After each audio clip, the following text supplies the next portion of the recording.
교육학 쉽고 재밌게 공부하자. 햄버거 교육학 합격 스킬입니다. 오늘은 교육학 논술 본론 작성 핵꿀팁을 가져와 봤습니다.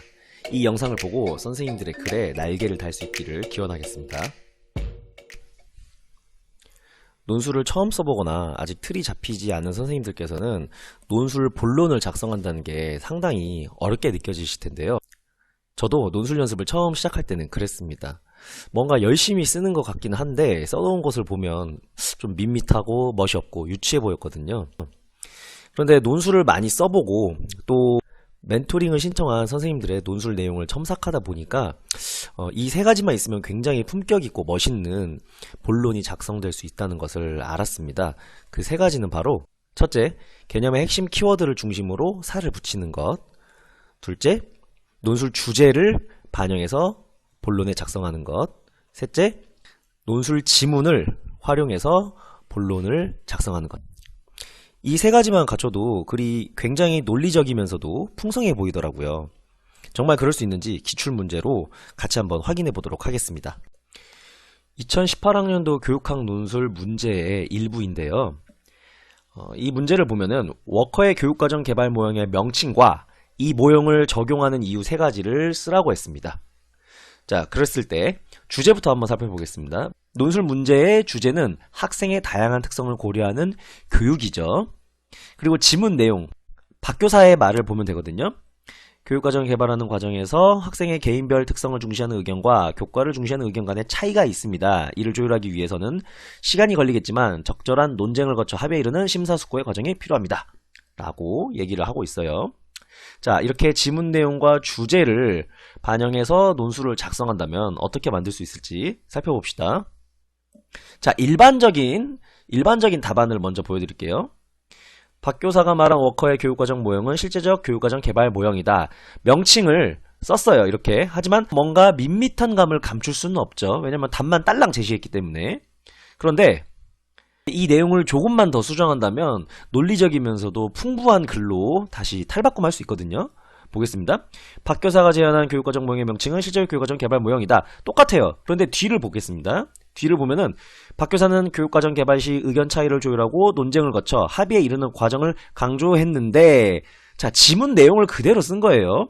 그리고 나서 이는 토대, 수기, 설계 단계로 이루어진 워커의 실제적 교육과정 개발 모형의 수기 과정을 염두에 둔 발언이라 할 수 있다. 자, 정리하자면 답을 제시했어요. 그런데 이 답이 왜 이렇게 될 수밖에 없는지 근거를 지문과 개념의 특징을 가지고 설명을 하고 있는 거죠. 이렇게 작성해주면 근거가 타당한 멋진 글이 완성될 수 있겠죠. 자, 그 다음 워커의 교육과정 모형을 적용하는 이유에 대해서 써야 되는데, 이유를 쓰려면 일단 그 내용을 먼저 알아야겠죠. 그런데 시중에 교육학 강사들의 수험서를 보면은 모형을 적용하는 이유에 대해서 딱 정리해서 설명한 내용들은 찾기가 힘들어요. 그럴 땐 어떻게 해야 되냐? 우리가 알고 있는 배경 지식 한도 내에서 키워드를 추출해서 적으면 되거든요. 예를 들어 보겠습니다. 워커의 교육과정 개발 모형 단계는 3단계로 나뉘어지죠. 토대 단계, 수기, 그 다음 설계 단계인데, 이 각각의 단계에 있는 내용 중에서도 핵심 키워드를 추려서 이유를 만들면 되는 거거든요. 저는 토대 단계에서는 교육과정 개발 참여자들이 다양한 견해를 표방하고 공통된 기반을 모색한다 라는 내용이 있죠. 이 내용에서도 핵심 키워드로는 다양한 견해, 그 다음에 토대, 모색, 이런 단어들을 삼아봤고요. 수기 단계에서는 다양한 대안들에 대한 논쟁을 거치고 합의 과정에 이름으로써 가장 유망한 대안을 선택한다고 했는데, 여기서 키워드로 논쟁, 합의, 그 다음에 대안, 선택, 이런 단어들을 삼아봤고요. 설계 단계에서는 선택한 대안을 실천 가능한 것으로 구체화, 즉 교육 프로그램으로 만든다는 것인데요. 저는 핵심 키워드로 교육 프로그램 상세화 또는 구체화를 따봤습니다.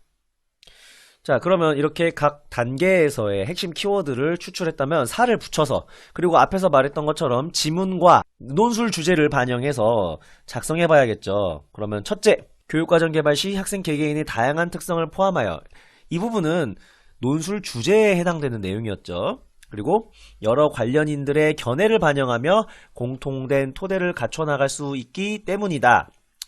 견해, 다양한 견해, 그리고 토대, 핵심 키워드 사용해서 이렇게 첫째 이유를 만들어 봤고요.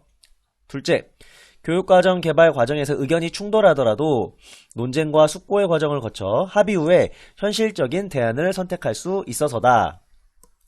논쟁, 숙고, 합의 이런 부분은 핵심 키워드로 땄던 부분이고요. 그 다음에 의견이 충돌하더라도 논쟁과 숙고의 과정을 거쳐 합의한다. 이 부분은 지문에도 있는 내용입니다. 그래서 핵심 키워드와 지문 내용을 합쳐서 이렇게 둘째 이유를 만들어 봤고요. 셋째, 선택된 대안을 학교 및 학생의 특성에 맞게 교육 프로그램으로 구체화할 수 있어서다. 워커의 교육과정 개발 모형의 절차 중 설계 단계를 통해 학교의 실정에 맞는 교과 선정과 수업 및 자료 개발이 가능하다. 자, 이 부분도 교육 프로그램 구체화는 핵심 키워드로 삼았던 말이었고요. 그 다음에 학교 및 학생의 특성에 맞게, 그 다음에 교과 선정, 이 부분은 주제 및 지문을 활용해서 만든 내용인 거죠. 자, 이렇게 해서 논술 본론을 작성한다면 근거가 있고 타당하고 풍부한 답안을 만들어낼 수 있게 됩니다. 어때요? 참 쉽죠? 자, 하나로만 끝내면 아쉬우니까 다른 문제도 준비해봤습니다. 똑같이 2018학년도 교육학 논술 문제의 일부인데요. 문제중심 학습, PBL에 관련된 내용입니다. 보면은 주제는 당연히 같겠죠. 학생의 다양한 특성을 고려하는 교육. 지문 내용은 이렇습니다. 우리 학교에서 학생에게는 학습 흥미와 수업 참여를 높이는 수업이 필요한 것 같아요. 그런데 연구수업 했는데 수업 중에 학생들이 무엇을 해야 되는지 모르는 것 같았어요. 제가 문제를 잘 구성하지 못했는지 별로 흥미를 보이지 않더라고요. 문제를 활용하는 수업에서는 학생의 역할을 안내하고 좋은 문제를 개발하는 것이 중요하다는 것을 알게 되었어요. 라고 지문 내용을 확인할 수 있죠. 그럼 우리가 PBL에 관련된 문제는 학습자의 역할 2가지, 그리고 문제의 특성과 그 특성이 주는 학습 효과 1가지를 작성해야 되는데, 시간 관계상 학습자 역할 2가지는 빼고 문제의 특성과 그 특성이 주는 학습 효과 1가지를 가지고 예시를 한번 만들어 보겠습니다. 예시를 만들려면 우선 내용부터 알아야겠죠. 문제중심 학습에서 문제의 특성 내용을 한번 같이 보도록 하겠습니다. 문제중심 학습의 학습과제는 실제적이고 비구조화된 성격을 갖고 있다. 이 부분이 사실 핵심 키워드죠. 실제적 문제란 실생활과 긴밀하게 관련된 문제를, 그리고 비구조화된 문제란 문제 요소가 제대로 정의되지 않고 문제 해결에 필요한 정보가 부족해서 다양한 해결책이 가능한 문제를 말한다. 이러한 문제는 학습 동기를 높이고 고차적 사고 능력과 비판적 사고 능력을 기르는 데 효과가 있는 것으로 알려져 있다. 이 내용을 다 외울 수 없죠. 그래서 핵심 키워드를 줄여보면 PBL에서 문제의 특성은 실제적이어야 되고 비구조화된 문제여야 된다. 실제적인 건 실생활과 긴밀하게 관련된 거고, 비구조화됐다는 것은 문제의 요소가 분명하게 정의되지 않아서 다양한 해결책이 가능한 문제인 거죠. 그리고 이러한 문제의 특성으로 발생되는 효과로는 학습 동기를 높일 수 있고 고차적 그리고 비판적 사고 능력을 향상시킬 수 있다 라는 내용이었죠. 이렇게 정리했다면 키워드에 살을 붙이고 주제와 지문 내용을 인용해서 답안을 만들어 보면 되겠습니다. 자, 시작은 이렇게 썼습니다. 문제중심 학습에서 학습자의 역할 못지않게 문제의 특성 또한 중요하다. 앞에서 다룬 내용, 학습자의 역할과 이어주는 말인 거죠. 문제는 비구조화되고 실제적이어야 한다.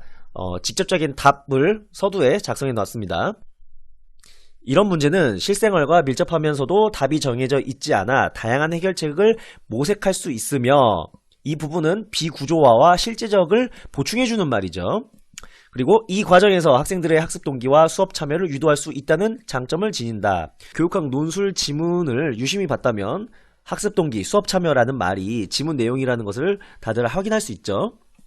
이런 수업 참여를 유도할 수 있다는 장점을 지닌다. 따라서 교사는 학생들이 관심을 가질 수 있도록 그들의 특성을 고려하여, 이 부분은 학생들의 개인적인 특성, 논술 주제죠. 고려하여 현실감 있는 문제를 제공해야 하며 학생들이 학습 과정에서 제 역할을 찾아 주도적으로 해결해 나갈 수 있도록 안내해야 한다. 이 부분도 지문 내용을 활용한 겁니다.